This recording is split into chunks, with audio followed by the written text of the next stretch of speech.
Ser podcast.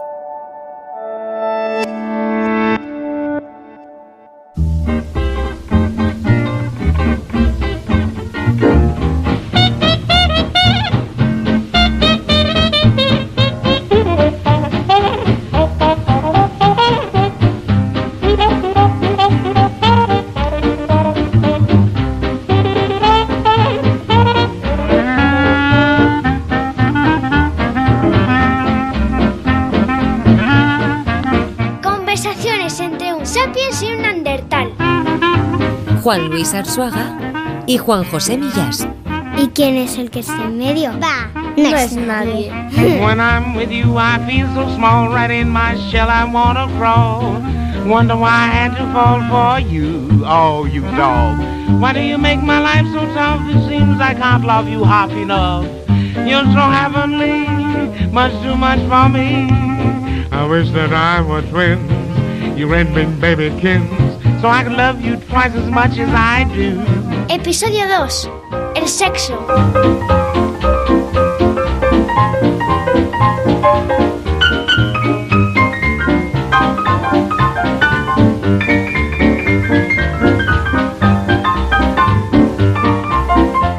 A mí lo que más me asombra es la importancia de las preguntas sencillas, ¿no?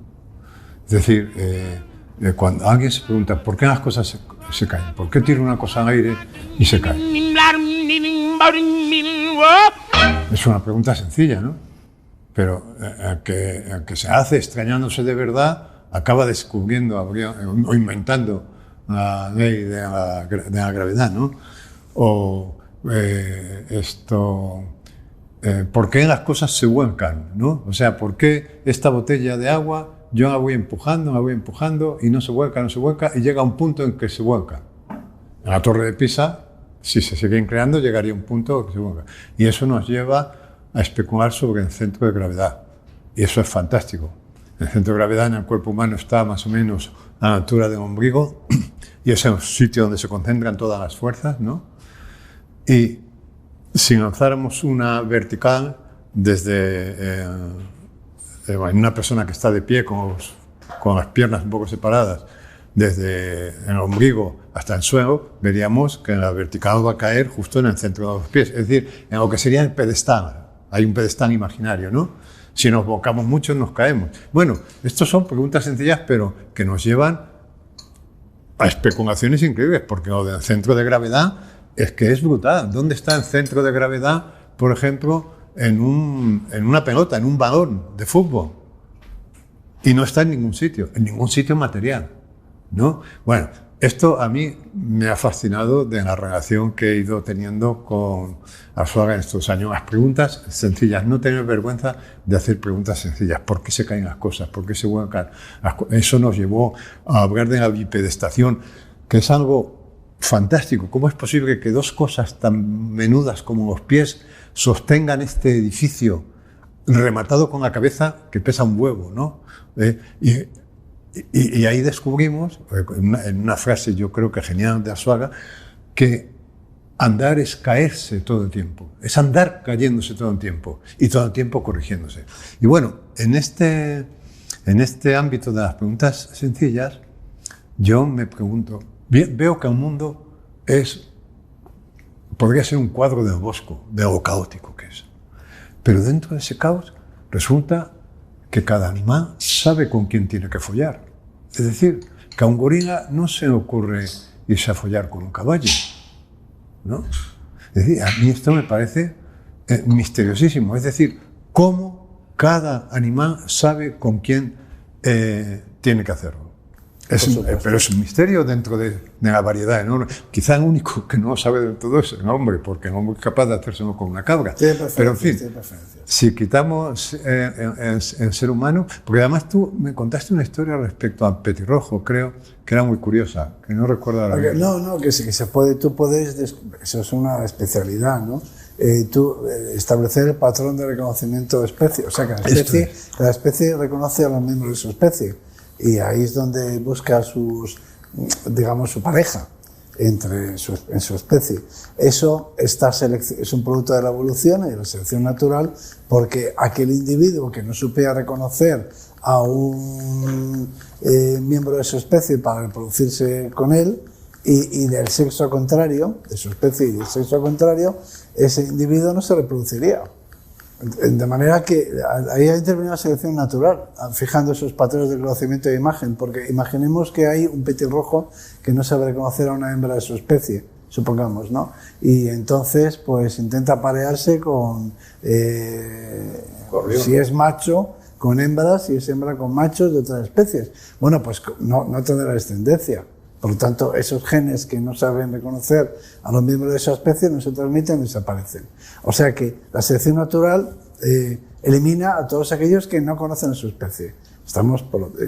Hay una programación, que es lo que nos gustaría saber a los biólogos. Cada especie tiene una programación que estará basada en una serie de rasgos, no en la totalidad. Es una abstracción. Todos tenemos una idea abstracta de nuestra especie.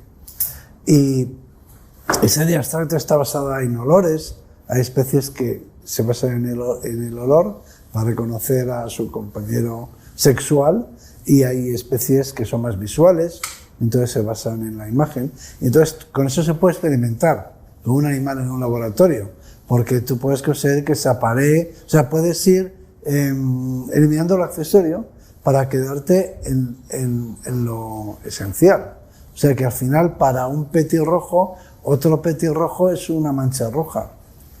Hasta ese punto. Bueno, claro, y con los peces se ha hecho mucha investigación para ver que también para temas de agresión, de territorialidad, en fin, ¿qué es lo que desencadena la agresión de un petirrojo? Pues una bola roja, que es el suficiente, ese es el estímulo. Pero también pasa con la sexualidad, y también pasa con nuestra especie. Es decir, que lo que produce la pulsión sexual son unos rasgos, una serie de rasgos. Lo que nos hace atractivo del otro sexo, pues al final son cosas muy concretas que son rasgos propios de ese sexo y de esa especie, y nosotros somos que es lo que desencadena, más pero lo visuales. utiliza la publicidad. Es que en eso consiste la publicidad. La publicidad consiste, de una forma intuitiva, no científica, en averiguar cuáles son los desencadenadores y exagerarlos. De manera que muchas veces se hipersexualiza y demás en los anuncios, porque de una forma, digamos, no científica, pero no solo para el sexo, sino para cualquier otra cosa, también sucede, por ejemplo, con la alimentación. Se identifica que es aquello que provoca las ganas de comer y se exagera, sea azúcar, sea grasa, sea lo que queramos. Es decir, que la complejidad se puede reducir a unos pocos estímulos y esos estímulos se pueden potenciar. Entonces, todas las especies están programadas para reaccionar frente a esos estímulos. Entonces, eso es lo que hace que las especies reconozcan a los miembros de su propia especie a la hora de reproducirse, y eso se aplica también a la nuestra. Pero no solamente eso, también se sabe si es fértil o no es fértil. Por poner un ejemplo, los chimpancés, las hembras de los chimpancés solamente son sexualmente activas es decir, copulan y eso pasa con todas las especies que tienen celo estacional. Los ciervos, tú y yo hemos ido a ver, en la berrea solo se reproducen durante un breve periodo de tiempo. Pero entonces, si somos la única especie que desvincula el sexo de la reproducción, ¿qué dice eso de nosotros? Bueno, no, la desvincula desde que se inventó la píldora. Porque hasta que se inventó la píldora y otros métodos anticonceptivos, el sexo y la reproducción estaban estrechamente unidos.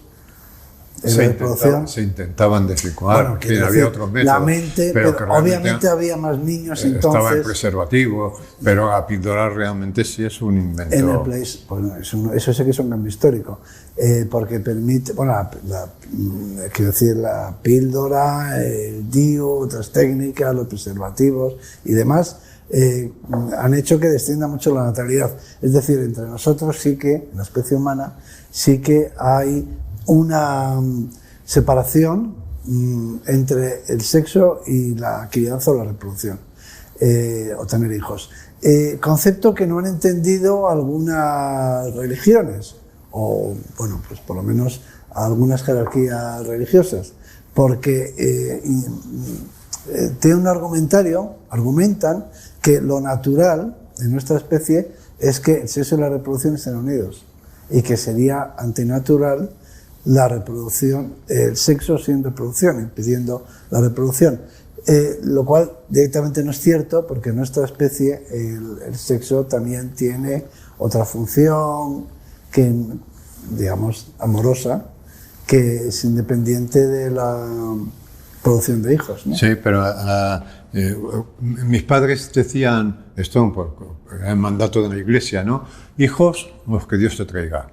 Eso quería decir que tú no... Bueno, eso ocurría antes del uso de métodos anticonceptivos. Se tenían muchos hijos, había mucha mortalidad infantil, eso es lo que decía el economista Malthus. Se tenían muchos hijos y por tanto pues muchos se morían porque no había recursos para todos y demás. Entonces siempre ha habido en las culturas humanas siempre ha habido formas de reducir el número de hijos, como por ejemplo retrasar la edad del matrimonio, que es una técnica que se ha utilizado en muchas culturas, el infanticidio desgraciadamente en otras y demás, pero claro, no había manera de separar el sexo de la reproducción en nuestra especie. Sin embargo, esto es bastante singular, porque como ya digo, quiero decir, nuestra especie tiene sexo todo el año, mientras que eso no sucede en la mayor parte de las demás especies, que tienen sexo estacional. Bueno, en aquellas regiones del planeta donde el clima es estacional, pues obviamente la época de reproducción, en el caso, por ejemplo, de los ciervos, la época del parto, de los partos, es la época donde hay más abundancia de recursos, la primavera, resumidas cuentas, y para que en primavera nazcan las crías, pues el sexo tiene que producirse. ¿Dónde íbamos con esto? No, a mí me lleva a hacerte una pregunta, Juanjo, y es que te sugieren a ti las palabras sexo estacional. Pues es un síntoma bonito, que suena bien. De entrada hay suena investigaciones, acerca de si nosotros tenemos más sexo en unas épocas del año que otras. Pero no en unas y sí en otras. Esto no lo hace ningún ser humano. No. Bueno, incluso esto último seguramente tiene que ver con que tenemos una época en la que tenemos una vida menos ajetreada y estresada. Y vacaciones, demás. agosto. O unos días de las humanas. Yo, sin embargo, fíjate, más que en sexo, lo tengo asociado, o sea, si me preguntaras, ¿lo tienes más asociado a estaciones que a estados de ánimo? Yo diría, a estados de ánimo. Bueno, claro. O sea, yo, por ejemplo, a mí la tristeza siempre me ha llevado al sexo. La alegría también, pero en la tristeza todavía había algo consolador en el sexo, ¿no? Es decir, el sexo, claro, el sexo humano es que es de una complejidad brutal. Es muy interesante. Porque ahí se mezclan ahí está lo puramente biológico, pero ahí se mezclan afectos, se mezclan, en fin, fantasías, imágenes remotas. Que decir, el sexo humano yo creo que es de una complejidad inabarcable, pero yo el sexo, en mi caso, lo asimilo más a un estado de ánimo. Preguntarle a un adolescente que empieza a masturbarse, por ejemplo, ¿no? Que está descubriendo el sexo, ¿no? ¿A qué lo asocia él? Sería interesante, ¿no? A preguntarle a un adolescente, ¿a qué lo asocias tú cuando un adolescente que acaba de descubrir el sexo? ¿Ves a esas de allí? La morena nunca ha tenido una relación lésbica, le tiene miedo a la vagina de su novia. ¿Y aquella? Cree que si se masturba mucho se le caerá el clítoris. Se odia a sí misma, pero no puede parar de hacerlo. ¿Y esos dos? Él le está pegando las ladillas a todo el mundo. ¿Qué quieres decir? Los alumnos del Insti te necesitan. Y nosotros su dinero.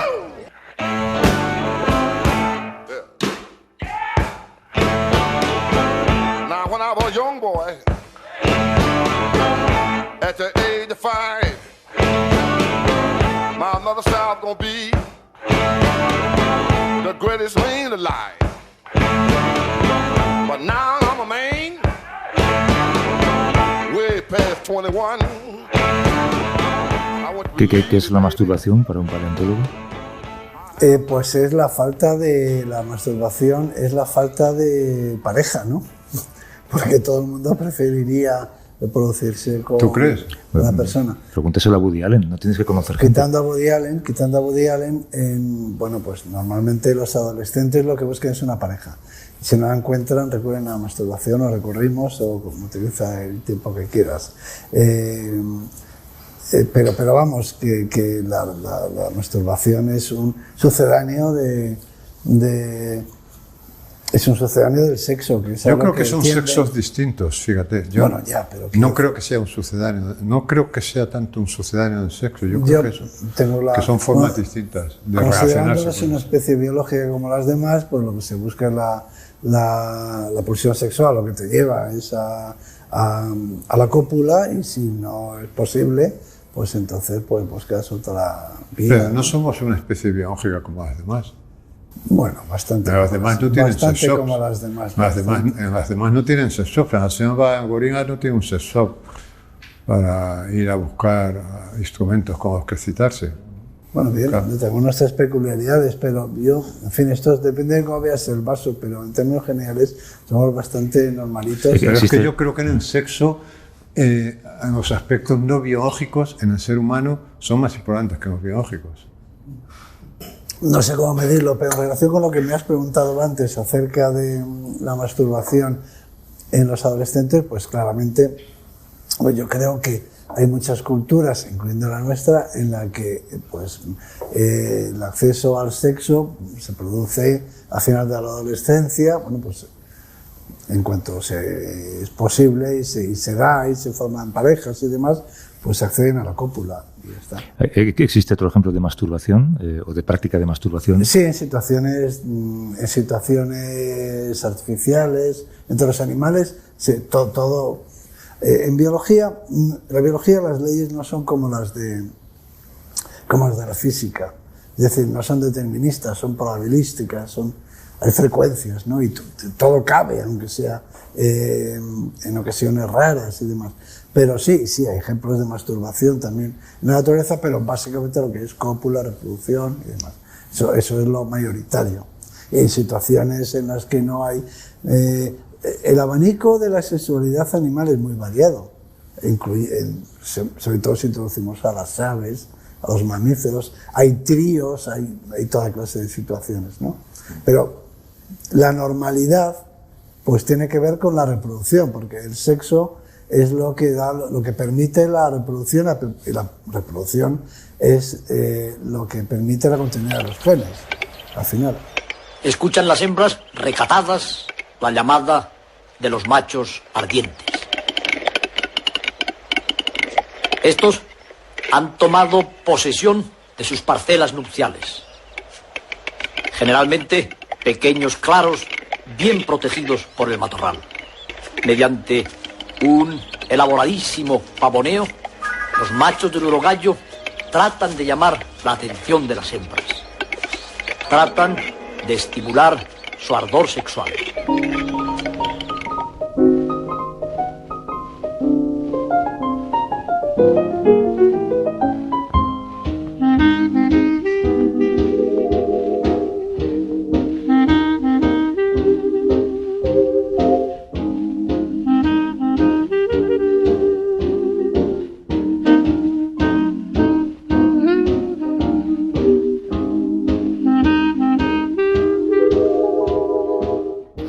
Tú has pronunciado por primera vez, Juanjo, la palabra Dios vinculada a la masturbación, genera sentimiento de culpabilidad. Esto es lo que siempre se ha dicho, ¿no? Tú decías, incluso tus padres te decían, hijos los que Dios te traiga, sí. En el colegio de curas, quien haya ido a uno, la masturbación es Dios te está mirando.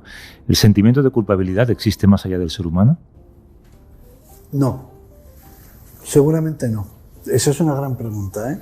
Es decir, si nosotros, los seres humanos, somos los únicos, se lo hacía Darwin, y ya se preguntaba todo, por supuesto, ¿no? Y la vergüenza, por ejemplo, asociada con la culpabilidad. Somos la única especie que se pone roja. Nos ponemos roja, no podemos evitarlo. cuando pensamos que hemos hecho algo incorrecto, cuando... Pero mi perro cuando hacía una trastada se sentía culpable. Tenía miedo de las consecuencias. ¿Por qué sabía? De la trastada. Sabía, claro, porque tienen mente los perros y asocian y anticipan y demás. Pero yo creo que sentimiento de culpabilidad... Desde el punto de vista moral, no. Claro. Es difícil. No, porque la moral es un invento de la cultura, ¿no? Es un producto cultural. O sea, sí que es verdad que hay instintos muy arraigados que se parecen y quizá precedan a nuestros códigos morales, ¿no? Yo siempre pongo el ejemplo del sentido de la justicia. El sentido de la justicia lo tienen todos los animales. O sea, no toleran la injusticia. Se han hecho muchos experimentos en el laboratorio. Cuando tú le das tienes dos animales de la misma especie en jaulas diferentes, entonces a uno le das una cosa que le gusta, pero no demasiado, y si está tranquilo, mientras el de al lado reciba lo mismo, pero cuando se beneficia a uno respecto del otro, no sé, eso es intolerable. Es curioso que la desigualdad afecte más. Yo estoy convencido de que la animales. injusticia es un instinto. O sea, el sentido de la justicia es un instinto. Es decir, es biológico. No podemos preferimos nada para todos que la mitad de lo que le dan a otro. Luego podemos racionalizarlo, llegar a la conclusión de que es mejor la mitad que nada, ¿no? Pero y todo lo hemos sentido. Pero eso está desarrollado, dices, en la naturaleza, no en la especie humana. En la especie humana, o sea, todos preferimos nada para todos que para mí la mitad y para mi vecino el doble. En la realidad es que hay gente que tiene mucho y gente que tiene poco. Bueno, claro, a ver, pero no tiene por qué gustarnos, ¿no? Bueno, si no nos gustara... Estoy hablando de que nos gusta. Si no nos gustara, lo habríamos modificado. Sí, estamos en ello. Estamos en ello. Pero nadie lo gusta, nadie lo admite como una bendición, ¿no? Nadie lo considera, o sea, la injusticia. Bueno, pero porque está algo que moral esa, ¿verdad? Incluso hasta eso se intenta racionalizar y se dice, poner la meritocracia. El que trabaja y se esfuerza más recibe un premio, se ve recompensado por su esfuerzo y obtiene una recompensa mayor. Creo que incluso hasta eso. Hay una parábola del Evangelio que no entiende nadie.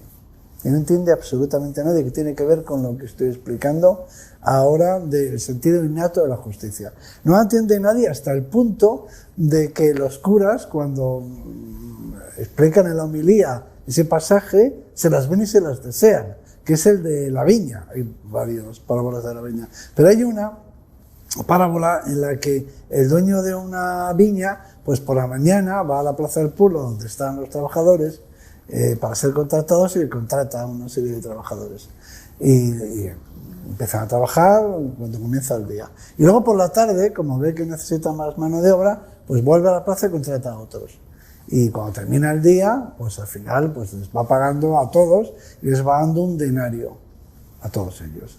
Entonces los que van todo el día trabajando se dirigen al dueño de la finca y le dicen, oye, que vemos que nos das a todos un denario, tanto a nosotros que llevamos todo el día trabajando como al que ha llegado al final del día. Y entonces el dueño de la finca le dice, yo contigo en cuanto me ajuste, en un denario, toma un denario. Tienes que decir a mí lo que tengo que pagar a los demás, ¿no? Eso es mi problema, es cosa mía. Bien, entonces, esa parábola no hay quien la entienda, literalmente, porque a todos nos parece una injusticia. O sea, racionalmente, el razonamiento es perfecto. Yo a ti que te prometí un denario, toma un denario. Y vete, tan contento. Pero no, o sea, no lo puedes asumir, no lo puedes aceptar. Claro, no, pero no asumimos... Pero porque hay algo dentro de ti que se revela.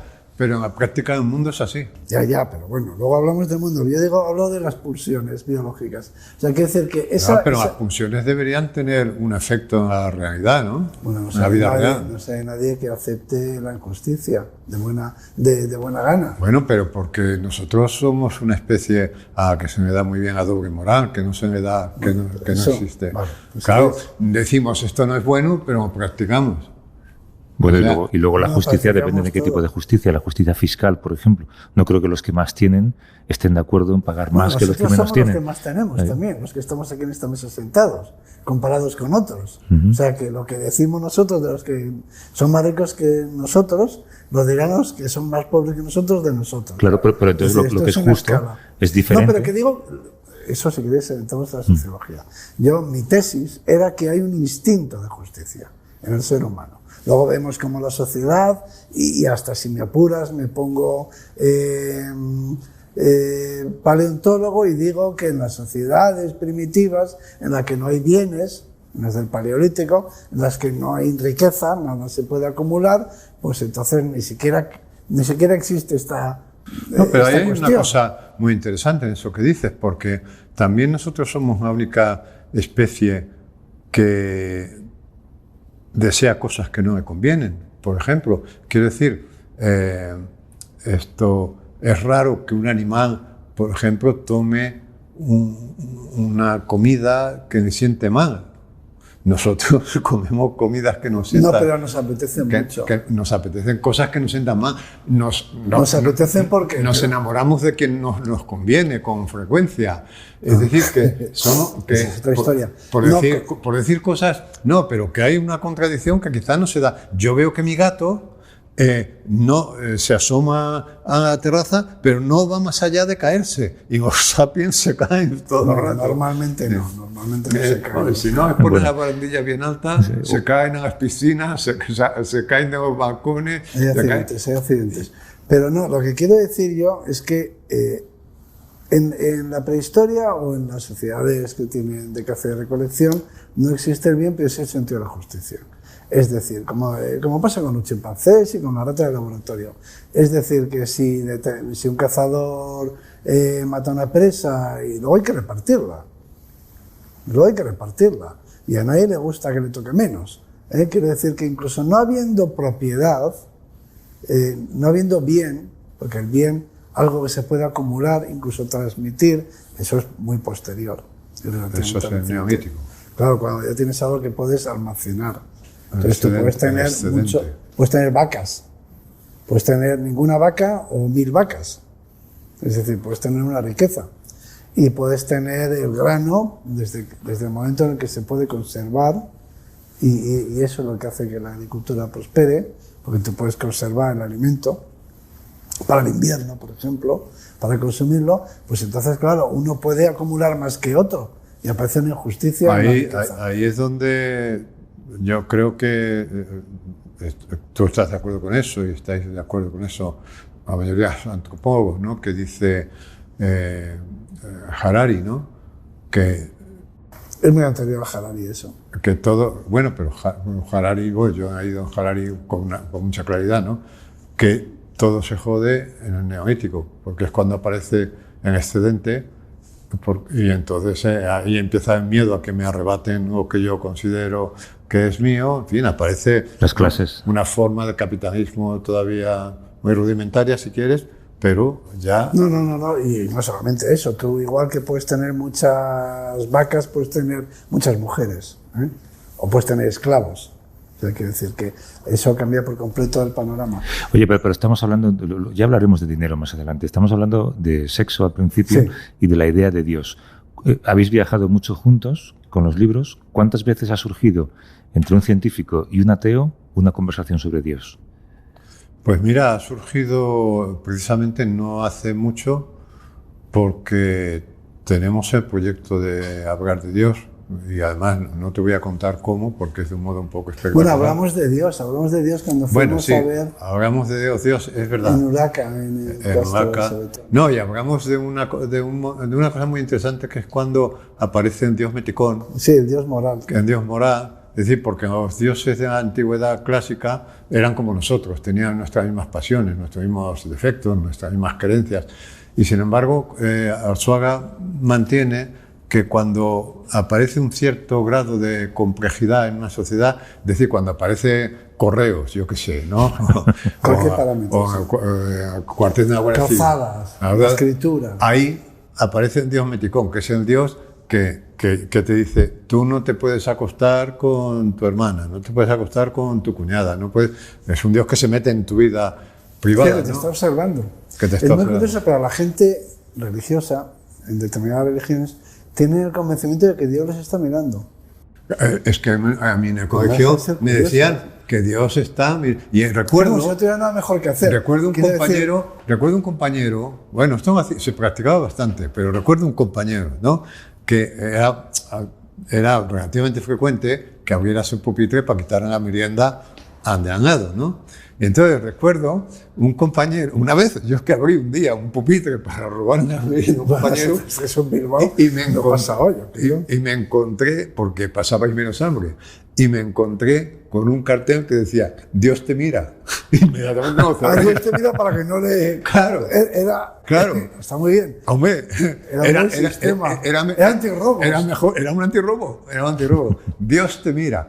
Y claro, inmediatamente... ¿Tú crees que funcionaría eso? Hombre, En las propiedades no, en la actualidad. En mi función... No, en las fincas y eso. Puedo poner un cartel. Dios te está mirando. Dios te está mirando. Si robas aquí irás al infierno. En un sistema tan cerrado como el que yo vivía... No, pero digo ahora, en la segunda residencia. Ahora no, porque nadie cree en Dios. No, pero ponerle al ladrón, Dios te mira. Ya, pero es que nadie cree en Dios, pero entonces creíamos... No funcionaría. Creíamos en Dios y en los ejercicios. No, pero la idea, dentro de la idea religiosa, el pensamiento ese de que Dios está preocupado, o sea, te está observando en este momento, no deja de ser una idea curiosa, ¿no? En la historia de las religiones, por ejemplo, de la religión judía, que es la que viene el cristianismo, hay una primera fase en la que claramente lo que Dios espera de los hombres es que se porten bien con Él, no lo que hagan entre ellos. O sea, que le sirvan, que le respeten, que solo le tengan a Él, que no sacrifiquen a otros dioses. Es decir, se trata de una relación entre Dios y su pueblo, en la que Dios espera de su pueblo que tenga un comportamiento adecuado hacia Él. Y Él a cambio les ofrece protección. Es una cosa, un sistema un poco mafioso, ¿no? Tú me sirves a mí y yo te protejo porque este es un mundo muy difícil en el que muchos pueblos, con muchos dioses por ahí, no soy el único, y es muy peligroso. Pero yo te protegeré si tú te comportas como debes y me ofreces sacrificios y demás. Y luego ya empieza el Dios que se llama prosocial técnicamente, que se preocupa por el orden establecido. Claro, pero Pero ya termino. Eso de que Dios te ve, ahora ha sido sustituido por el algoritmo TV. Cuidado. Por el algoritmo TV. Claro, claro. Ahora el algoritmo lo sabe. Bueno, todo. no. El día pasado vi una comisaria de policía de Internet, una policía que era responsable de no sé qué de Internet, y estaba explicando, bueno, los delitos de Internet. Estaba la señora, una chica joven, y decía, todo, así, se ponía muy seria y decía, todo lo que haces en Internet se sabe. Dios mío. Lo más parecido a Dios. O sea, todas las páginas que ves, todo. Pero no todo deja rastro. Entonces, es una vuelta a lo del Dios te mira. Sí, no, evidentemente, claro. Eso de Internet es así. Todo. Yo lo digo con Y frecuencia. lo de no de Internet, porque ahora pasas por ahí y hay una cámara. Esto te iba a decir que cualquier cosa que ocurra en la calle está grabada. O sea, que es lo de Dios te ve, la vuelta. Y yo digo con frecuencia que cuando alguien se muere, en lugar de hacer una autopsia a él, o antes que a él, hay que hacerse a su ordenador, porque ahí está todo. Ahí está todo. El móvil, cuando te cogen el móvil... Ahí está todo. Ahí está toda tu cabeza. El móvil es una sucursal de la cabeza. De manera que si alguien quiere leer tus pensamientos, lo único que tiene que hacer es leer tu ordenador, ¿no? Pero a propósito del Dios prosocial, claro, que es un Dios, esto planteaba una cuestión, estoy recordando, que es muy interesante. Pero espera un momento, pero que también el sistema es prosocial, porque también te dice que todo esto lo hacen para mantener el orden de la sociedad. Claro, a esto iba, que ese Dios prosocial es un Dios que está prosocial a favor de un tipo de sociedad, es decir, de orden establecido. Pues como ahora. Bueno, sí, vale. O sea, es un Dios prosocial, pero que está de acuerdo a orden establecido, a ese orden, no a un orden alternativo. No, claro, es el Dios de los aztecas para la sociedad azteca. Exacto. Entonces, la pregunta que nos hacíamos es, ya vivimos en Occidente en sociedades laicas, ya, en fin, esto de Dios ya no se lo cree nadie. Puede funcionar como una cuestión de orden social. La gente pues se casa por la iglesia, pero porque es una cuestión de orden social, pero realmente Dios... Una tradición. Dios ya no está como tradición, está ritualizado, digamos. Sí, ¿no? como tradición. Está como una cosa ritualizada, pero vacía de significado. Nadie cree... Bueno, no, pero es que las tradiciones no están vacías. Bueno, no es poco como tradición, bueno, no es poco. Pero vamos, quiero decir que nadie deja de hacer algo por miedo a Dios en la sociedad. O sea, nosotros vivimos en sociedades laicas. Hombre, es una cosa de brocha gorda, ya no sé, pero vivimos en sociedades laicas, ¿no? Entonces, lo que nos preguntamos es, ¿quién va a sustituir a ese Dios prosocial? Pues alguien que lo ve todo. Esta es la cuestión. Dios te mira. Ya. Ahora, ¿será Google? Cuando llamas por teléfono te están mirando. Cuando caminas por la calle te están mirando. Pero mucho más que Dios, ¿eh? Sí, más que antes, Dios. Claro. Porque antes se despistaba un poco, pero ahora... No, es que Dios... Bueno, es que ahora es inmediato, te cae la multa, ahora... O sea, tú entras en Madrid Central con el coche y no metes el coche en un aparcamiento, que a mí eso me parece que es algo mágico, ¿no? Porque el algoritmo... O sea, tú entras con el coche y el algoritmo te deja en el centro de Madrid o en cualquier otra ciudad. El algoritmo dice, vale, entra, muy bien. Y si sales, dice el algoritmo, te va a caer una multa. Ahora bien, si tú te metes en un aparcamiento público o privado, pero de los autorizados, el algoritmo dice, bien. Lo has hecho bien. Lo has hecho bien. Entonces ya te vas y no te viene la multa. O sea, el algoritmo sabe... O sea, el algoritmo es Dios. Que Dios será el algoritmo.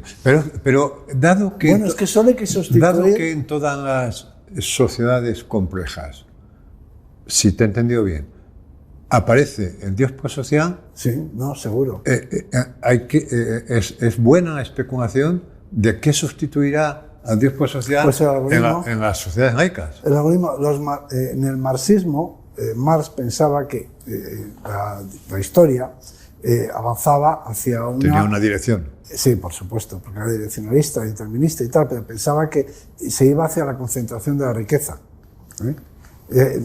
Había muchas formas en las que se podía llegar a producir la dictadura del proletariado o la revolución. El paraíso socialista. Sí, una de ellas era que, bueno, como las fortunas tienden a concentrarse, llegará un momento en que solo quede una, entonces en ese momento se expropia y se ha acabado. Ya tiene el Estado toda la riqueza, ¿no? O sea, como se va concentrando es como las eléctricas. Pues ya cuando quede solo una, pues se expropia y ya es del pueblo. Así de simple.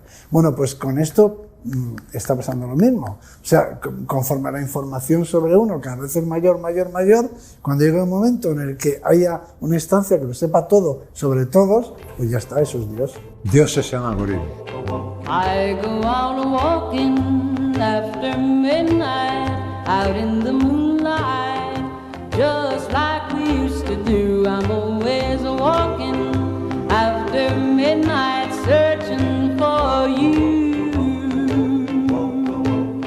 I walk for miles along the highway. Well, that's just my way of saying I love you. I'm always walking after midnight, searching for you.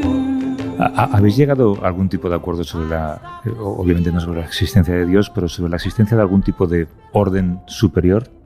Llámalo como quieras, genética. Un relato. Un relato. O sea, que un plan. O sea, la cuestión es si todo obedece a un plan o no. O sea, el problema existencialista de la especie humana, nuestra presencia aquí, nuestras vidas individuales, ¿no? Todo esto forma parte de un plan cósmico o no. Si forma parte de un plan cósmico, nuestra vida tiene sentido. Nuestra vida como especie, la historia de la Tierra, la de las civilizaciones, nuestra vida particular, individual, porque todo esto está dentro de un gran plan. Va a alguna parte, tiene un propósito. O no hay relato, no hay plan cósmico. Si no hay plan cósmico, pues entonces hay leyes de la naturaleza, hay procesos naturales. Yo creo que no hay plan cósmico. ¿Tú crees que no hay plan cósmico? ¿Juanjo? Vamos a ver. Yo creo con la cabeza que no hay plan cósmico, pero con el corazón no hago otra cosa que buscarlo. Es decir, yo creo que no hay plan, que la vida no tiene sentido, efectivamente, ¿no? Pero, claro, eso nos plantea un problema, ¿no? Que es, si la vida no tiene sentido, nosotros tenemos la obligación de dársela, tenemos la obligación moral de dársela. Es decir, recuerda que a afirmación Dios ha muerto, alguien dijo, si Dios ha muerto, todo está permitido. Y llegó, no sé si, la verdad es que no recuerdo si fue Sartre o quién fue, que dijo, no, es al contrario. Si Dios no existe, toda la responsabilidad es nuestra. Porque si Dios existe, tú puedes ser malo incluso. Porque hay un plan cósmico en el que incluso a lo mejor es necesaria tu maldad, ¿no? En el que tu maldad tiene sentido. Pero si no hay nada, entonces nosotros tenemos la obligación de hacernos cargo del sentido. Es decir, tenemos la obligación de hacernos cargo del sentido. Y entonces yo creo que fundamentalmente lo que busca un escritor es el sentido. Es una construcción, la construcción del sentido. O sea, no tanto la búsqueda del sentido, porque el sentido no existe y por lo tanto no lo vas a encontrar, sino como su construcción, ¿no? Ahora es muy duro, ¿eh? O sea, quiero decir, todas las teorías estas que aludía Arzuaga, de sentido, Gaia, en fin, el documental este con la voz en off de Rodríguez de la Fuente que te dice que esto pasa para que esto pasa y este animal se sacrifica para que nada. Claro, todo eso es muy consolador porque dices hay un orden, pero no hay un orden.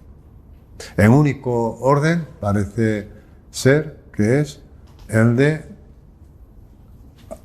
adaptarse al nicho, ¿no? Mejor adaptado.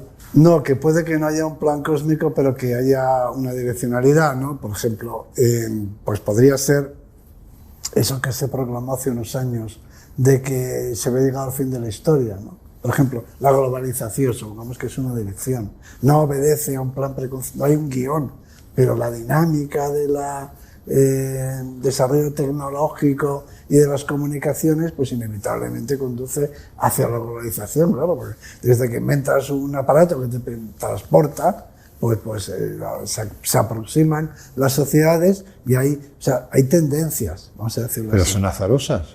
Bueno, son productos de desarrollo tecnológico. Claro, son productos de lo que va ocurriendo. Sí, claro, entonces, pero y pueden ser a corto plazo, pero que pueden servir para los próximos siglos.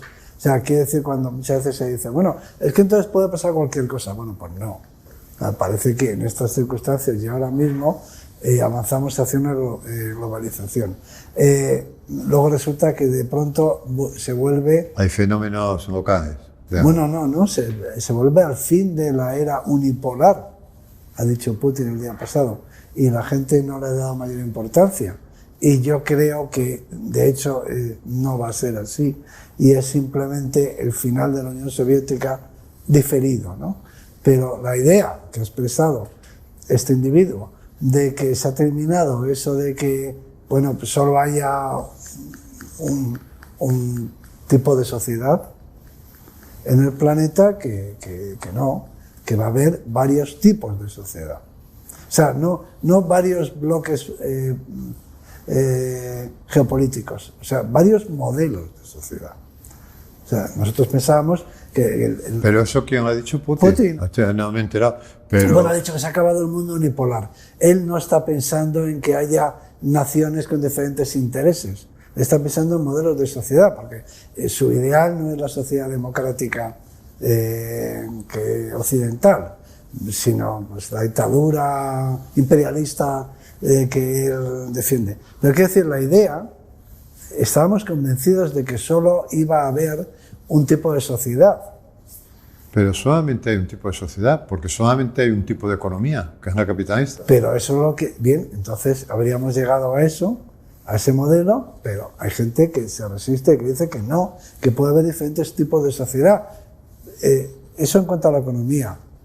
Pero la economía La economía es capitalista, pero las sociedades pueden ser democráticas o no, por ejemplo, y son modelos distintos que al final terminan en lo económico, antes o después terminan en lo económico, pero no es lo mismo el modelo gran hermano que el modelo occidental. Entonces, pero que hace poco se ha producido, yo no le atribuyo a Putin grandes facultades intelectuales, pero quiere decir que es un pronunciamiento interesante, ¿no? O sea, se ha acabado eso de que todo el mundo es igual.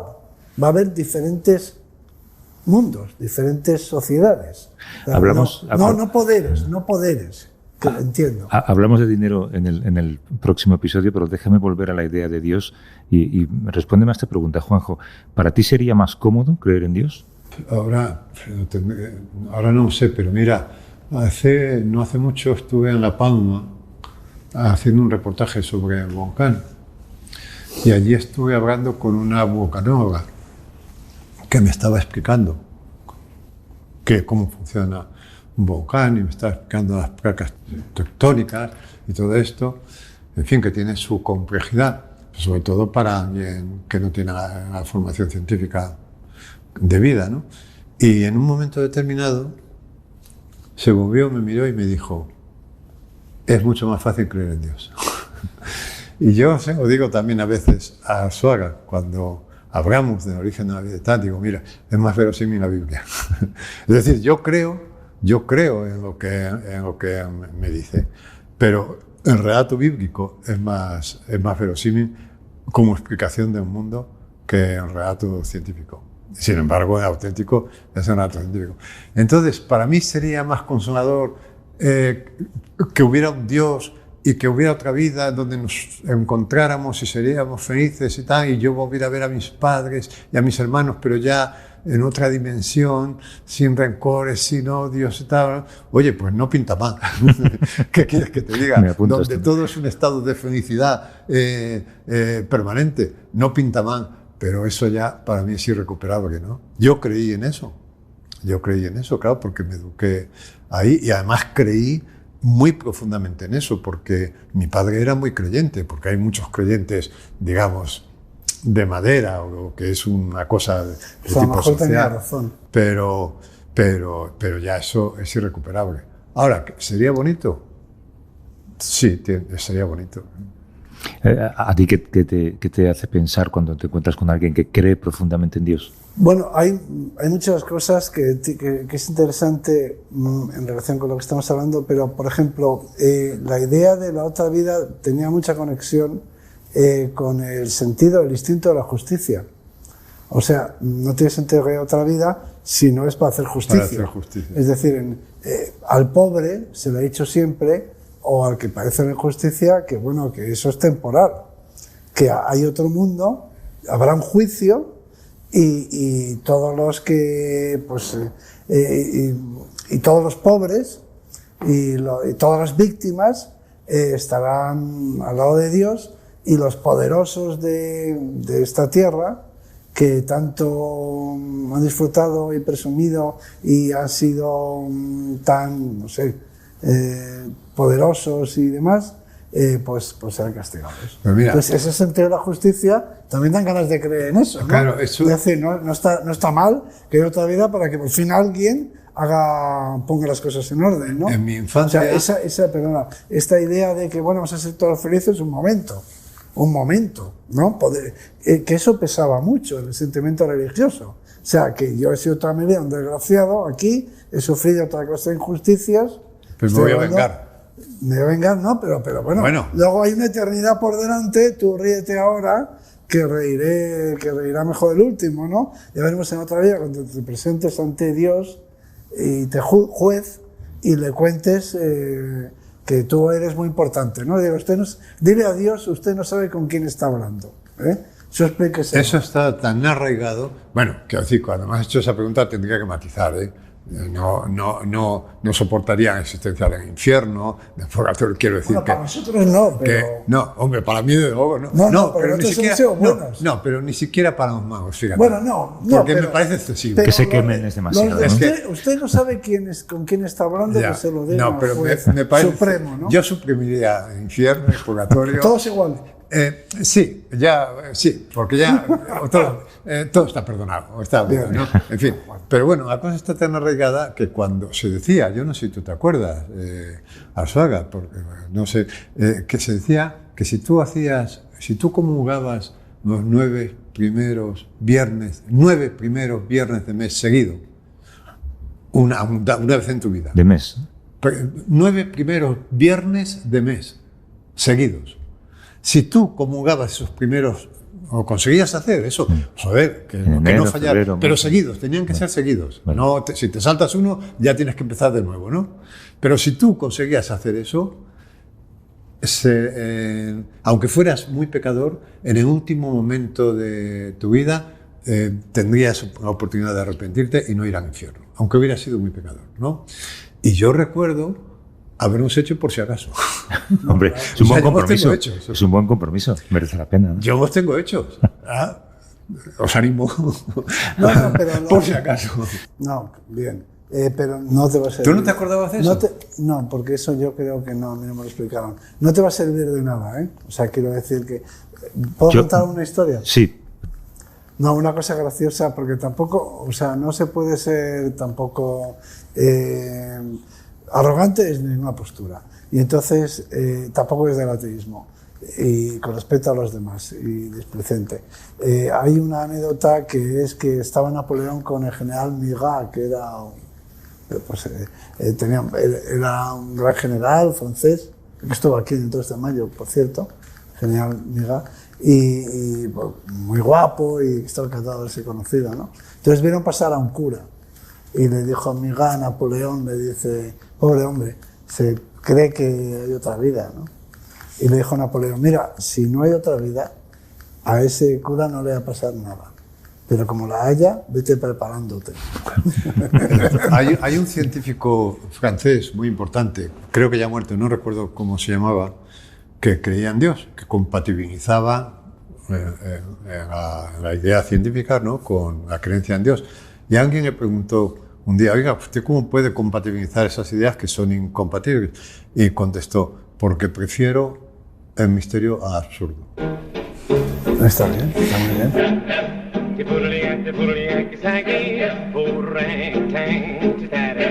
Gonna tell you about the jumping jive. Jim jumped the jumping jive.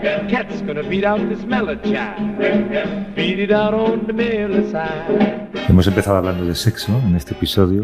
Estamos en el Hotel de las Letras, cómodamente sentados para no estar en un estudio de radio, que es mucho más frío. Déjame acabar con una pregunta, cualquiera de los dos que me lo explique. ¿Qué le pasa al escroto del elefante del duque de Alba? Que no debería estar ahí, no debería existir. Que cuando hicieron la taxidermia, los hermanos Benedito, que eran unos genios, pues no tenían ningún modelo delante, le pusieron escroto. Y los elefantes tienen, los testículos tienen internos, no tienen escroto, tienen una bolsa. Vaya falla, ¿no? Bueno, hombre, elefante, está muy bien hecho. Ese elefante que está en el Museo de Ciencias Naturales de Madrid tiene además una leyenda, y es que en todas las exposiciones temporales que hay, sea de lo que sea, aparece el elefante. Se justifica como si es una exposición sobre insectos, se pone el elefante para que veamos la diferencia de tamaño entre un gran mamífero y tal. Y la cuestión es que el edificio se construyó con el elefante dentro y no cabe por ninguna puerta, de manera que no se puede sacar.